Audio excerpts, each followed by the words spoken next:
نہ پڑے. قرآن پاک کا ایک واقعہ ہے اور یہ واقعہ اپنی نوعیت کا بہت انوکھا واقعہ ہے.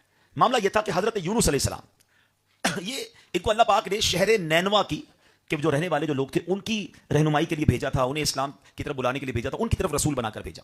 یہ موصل کے علاقے کا ایک بڑا شہر ہے. یہاں لوگ بت پرستی کرتے تھے, شرک کرتے تھے, معاذ اللہ بتوں کی پوجا کرتے تھے. حضرت یونس علیہ السلام ان کو جا کر ایمان کی دعوت دیتے, اللہ وحدہ لا شریک کی طرف بلاتے رہے. مگر ان لوگوں نے بہت بدتمیزی کی, حضرت یونس کو جھٹلایا, آپ کی بات کو انکار کیا اور سرکشی کی. حضرت یونس علیہ السلام نے خبر دی کہ ان قریب اگر تم اب ایسا نہیں مانو گے نا تو تم پر عذاب آ جائے گا. اب یہ شہر کے لوگوں نے میٹنگ کی.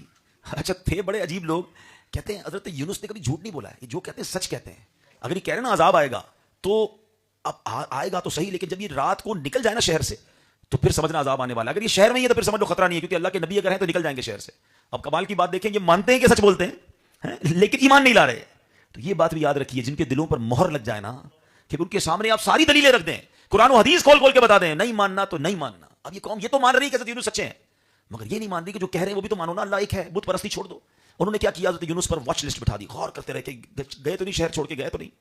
اب کیا ہوا کہ رات جب لوگوں نے دیکھا کہ حضرت یونس علیہ السلام شہر چھوڑ کے نکل گئے تو اب یہ ڈر گئے, ان کو سمجھ آ گئی کہ اب عذاب آنے والا ہے. صبح ہوئی تو عذاب کے آثار بھی نظر آئے, چاروں طرف سے کالے کالے بادل, کالی بدلیاں آنے لگیں اور پورے شہر میں دھواں چھا گیا.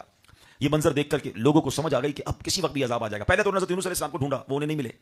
اب جب لگا کہ اب تو ہم مارے گئے تو انہوں نے کیا کیا, اپنی عورتیں لیں, اپنے بچے لیے, اپنے مویشی لیے, اور یہ سب کے سب پرانے کپڑے پہن کر, پھٹے پرانے کپڑے پہن کر میدان میں نکل پڑے اور اللہ کی بارگاہ میں روتے ہوئے توبہ کرنے لگے. خاک سر پر ڈالی, شوہر نے بیویوں کو الگ کر دیا, مائیں بچوں سے الگ ہو گئے, سب رونے دھونے میں اللہ کی بارگاہ میں گریا بازاری میں لگ گئے, خوب توبہ کرنے لگے. جو مظالم انہوں نے آپس میں کیے تھے ایک دوسرے کو, اس کو بھی معاف کروایا. جتنی حق تلفیاں ہوئی تھی ایک دوسرے سے معافی مانگنے لگے, یعنی اللہ کی رحمت کو پکارنے میں لگ گئے. ایسی سچی توبہ کی اور اللہ سے کہا کہ یا اللہ, حضرت یونس جو تیرا پیغام لائے ہیں ہم اس پر بھی صدق کے دل سے ایمان لاتے ہیں. اب اللہ کریم کو ان لوگوں کی جو گریا بازاری تھی, جو توبہ تھا, توبہ کا انداز تھا, انکساری تھی, اللہ کو پسند آئی. رب کریم نے ان سب سے عذاب اٹھا لیا. وہ بادل بھی واپس چلے گئے, وہ دھواں بھی واپس چلا گیا. اب یہ لوگ تو چین سے رہنے لگے. اب معاملہ یہ ہوا کہ حضرت یونس علیہ السلام جب واپس آئے کہ اب تو تباہ ہو گئے ہوگے شہر پورا. جب آپ شہر کے قریب گئے تو پتا چلا کہ شہر پر تو عذاب کا کوئی اثر ہی نہیں ہے. تو لوگوں نے کہا حضرت مبارک کو, یہ تو شہر بچ گیا, کوئی عذاب نہیں, آپ جائیں اپنی قوم میں. فرماتے میں کیسے واپس جاؤں, یہ تو مجھے جھوٹا سمجھیں گے. اچھا وہ لوگ سارے آپ پر ایمان لا چکے تھے, آپ کے کہنے پر اور آپ کے کہنے کے بعد جو عذاب کے آثار آئے تو وہ سمجھ گئے کہ حضرت یونس اللہ کے نبی ہیں, توبہ بھی کر لی, ایمان بھی لے آئے تھے. مگر چونکہ حضرت یونس شہر سے باہر تھے, وہ سمجھے کہ یہ قوم تو مجھے جھوٹا کہے گی اور مجھے قتل کر دے گی, میں کیسے شہر میں جا سکتا ہوں. آپ واپس مڑے اور اب آپ جو ہے وہ سمندر کے کنارے پہنچے تو وہاں کشتی کھڑی ہوئی تھی, آپ اس کشتی میں بیٹھ گئے. اب یہ کشتی جب بیچ سمندر میں گئی تو وہاں کھڑی ہو گئی, نہ آگے جائے نہ پیچھے جائے. تو وہاں کے لوگوں کا یہ عقیدہ تھا کہ اگر کشتی بیچ سمندر میں کھڑی ہو جائے تو اب اس کشتی میں کوئی بھاگا ہوا غلام ہے, اب اس کشتی کو, اس غلام کو سمندر میں ڈبونا ہوگا تبھی کشتی چلے گی. ان کا رواج تھا. انہوں نے سارے کشتی والوں کے نام جمع کیے اور قرآن دازی نکالی. اللہ کی شان دیکھیں کہ اس قرآن دازی میں حضرت یونس کا نام نکلا. ایک آزمائش کے بعد دوسری آزمائش, اور انہوں نے کشتی سے حضرت یونس علیہ السلام کو دریا میں ڈال دیا, اللہ کے نبی کو بیچ سمندر میں ڈبو دیا.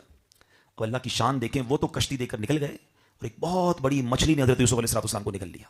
یعنی ایک کے بعد آپ غور کر رہے ہیں, ایک قوم کی وجہ سے وطن چھوٹا, کشتی میں گئے تو کشتی والوں نے ڈبو دیا, اور اب ڈبویا تو کیا مچھلی نے ہی کھا لیا. ہو سکتا ہے اس زمانے کی وہ کوئی ویل مچھلی ہوگی. اب اندھیرا ہے, مچھلی کے اندر آپ کو نظر کچھ نہیں آ رہا ہے, بالکل زندگی کی کیا امید ہوگی اگر کوئی بندہ اس طرح مچھلی کے پیٹ میں کچھ ہی لمحے کے بعد میں چبا لیا جاؤں گا, یہ جناب مارا جاؤں گا, کوئی بھی بندہ یہ سوچ سکتا ہے. مگر اللہ کے نبی تھے نا, اللہ کی رحمت سے وہاں جا کر بھی مایوس نہیں ہوئے. اس مچھلی کے پیٹ کے اندھیرے میں آپ نے اللہ کو پکارنا شروع کیا, اور کیا خوبصورت الفاظ تھے. یہ آیت کریمہ جو ہے نا, جو کہتے ہیں نا بڑے بڑے طوفان ٹالتی ہے, ارے وہاں پڑھا تھا انہوں نے, لا الہ الا انت سبحانک انی کنت من الظالمین. مل کر پڑھ لو, لا الہ الا انت سبحانک انی کنت من الظالمین, لا الہ الا انت سبحانک انی کنت من الظالمین. علماء کہتے ہیں یہ راز ہیں, یہ دعا یہ بڑی کمال کی دعا ہے. کبھی مشکل میں پھنس جائے نا, کسی بڑی مشکل میں ہو, کوئی بڑا پرابلم ہو, کوئی بڑی تمنا ہو آپ کی, آپ اس کا ورد شروع کر دیں, یہ مشکلیں ٹال دیتی ہے. اور ایسا ہی ہوا, کئی دن, یہ 2-4 گھنٹے نہیں رہے, کئی دن مچھلی کے پیٹ میں رہے. ایک روایت کے مطابق 40 دن پیٹ میں رہے. اللہ نے ان کو وہیں پر حیات بھی بخشی, اور پھر مچھلی نے آ کر آپ کو ایک کنارے پر آ کر اگل دیا. لیکن اتنے دن مچھلی کے پیٹ میں خوراک تو نہیں ملی نا آپ کو, تو بڑے کمزور ہو گئے تھے, اور آپ کی جو جلد تھی نا وہ بھی بڑی سافٹ ہو گئی تھی, بالکل جس کو جیلی کی طرح کہیں.